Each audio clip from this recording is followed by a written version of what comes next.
Good day, mga katunay. Good day. Or good evening. Kung saan man kayo nanonood sa iba-ibang parte ng mundo. Ngayon, ang una nating guest, mamaya ipakilala natin. No? Isa siyang sikat na sabungero na sa Visayas at Mindanao.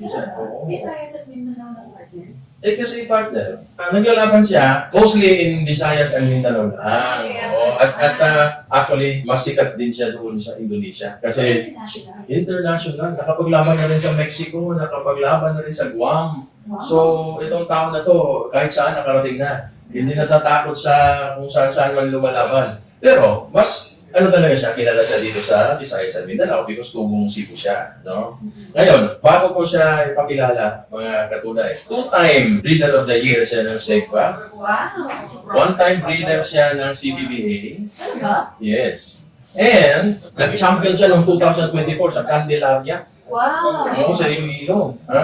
But noong 2023, sumali siya sa BMEG Power Max Cup. Ito yung derby doon sa Iloilo na sinasalihan ng mga BMEG endorsers. No? Talaga? Ito yung derby na sinasalihan ng mga BMEG endorsers. No? Ang amazing nito, nagbiyahe siya mula sa Cebu, dala ng entry niya. Kasi 7 star nga ito. Pumili pa siya kasi gusto niyang magka-second entry, pangalawang entry. Pumili siya ng manok mula sa court. Ibig sabihin, walang handa. Binunot lang mula sa court. The next day, nilaban na. Talagang, this guy, daring talaga. At marami siyang ginagawa na hindi mo pa narinig na ginagawa sa ibang tao. Alam mo nangyari? Yung entry niya mismo na nahanda sa Cebu, dinala sa Iloilo, nag-champion yun.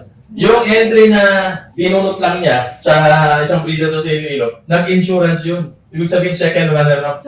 Yeah, this is never been done before na pupunot ka ng whole. Hindi to pipitsugin na labanan. So anyway, in 2025, inulit niya to. Namili din siya uli ng dun sa same breeder. Namulot na naman siya ng manok galing sa court. This time, 6-cut derby ito. 6-cut derby. Nilaban niya na walang handa. Grabe. So, Guess what? Champion.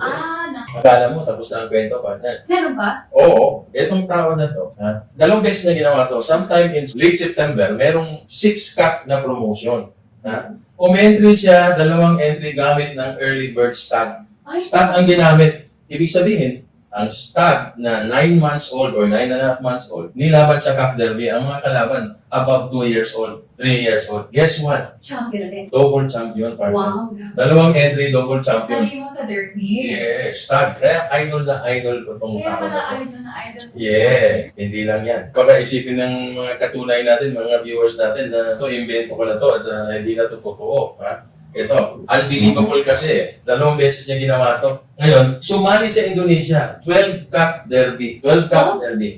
Solo champion. Grabe. Alam mo doon sa Indonesia, sa Bali, lahat ng mga milyonaryo nila doon, nag-hire ng mga top Filipino handlers, bumibili ng pinakamahal na manok dito sa Pilipinas at hinahanda doon ng 1 taon doon sa Indonesia. Sila, pinabiyahe yung manok, pero pinatagal din doon sa Indonesia. And then, siya na nag-pointing, siya nagkabit ng tare. Solo champion, 12 cup. Ang tawag doon, Master Breeders' Cup of Bali, Indonesia.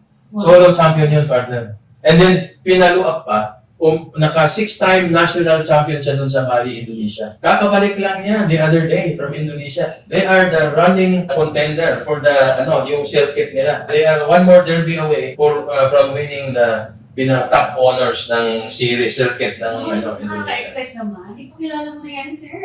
Relax ka lang. Nakaka-starstruck naman. So, mamaya, ikwento niya lahat. At ituturo niya lahat, ibabahagi niya lahat. Anong mga sekreto niya sa pointing, tsaka sa pagkabit ng tare. Because dito siya expert. Yes, dito siya expert. Magaling siya kumabit ng tare at magaling siya mag-point ng manok. Excited din. So, ito yung matutunan ng lahat. Pati ako, matututo ako nito. This guy, of course naman. Hindi naman, we learn something new every day, Marshall. Hindi tayo pwede magsabi na we are an expert on anything, no? Na every day you learn something new. Kaya, I am willing to learn from this guy, itong idol natin. Kaya, let's welcome the most distinguished, one of the most prolific, most winningest breeder cocker in the country na hindi nyo pa siguro kilala.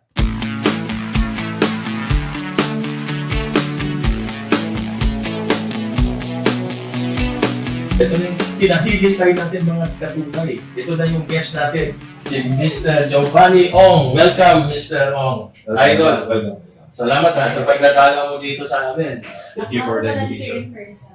Ha? Ano yun? Ako in person. Ganun ba? Okay. Then, Nakaka-starstruck. GYL Sabong Facts. Ito ang legit